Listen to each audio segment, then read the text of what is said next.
So I first came to China in 1979 when I was an undergraduate student in college.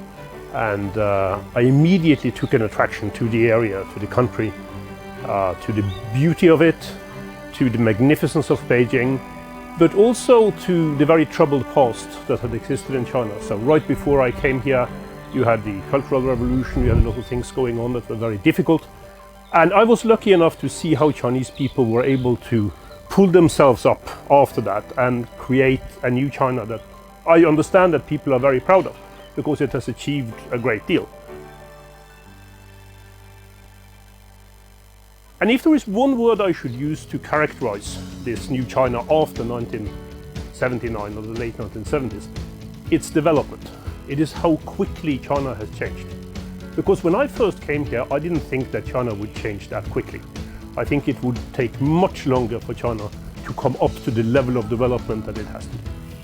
So that is my first impression of China. It was a very poor, it was a very backward country.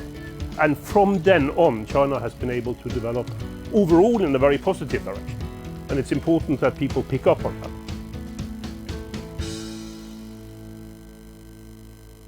So there could only be one winner in the Cold War system.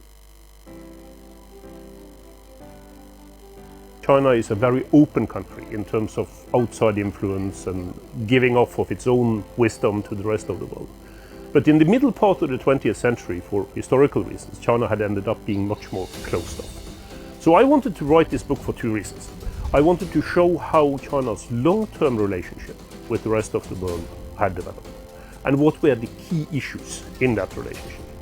And then secondly, I wanted to show how China had become transformed inside through its encounters with the rest of the world.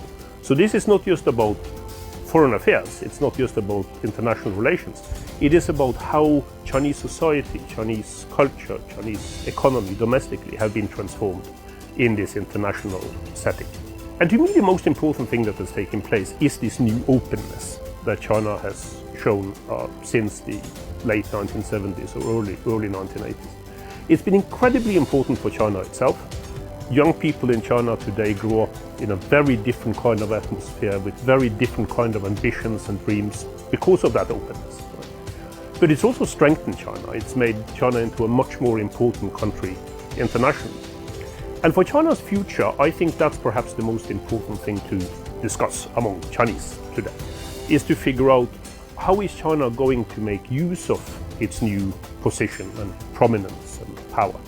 And I'm among those who hope that China will use that in order to work with others and integrate them better, so that we get better international trade regimes, we get more exchanges in terms of how young people can travel and study and do various kinds of things, that we get a more secure region where some of the big problems that exist in East Asia can be resolved through Chinese initiatives.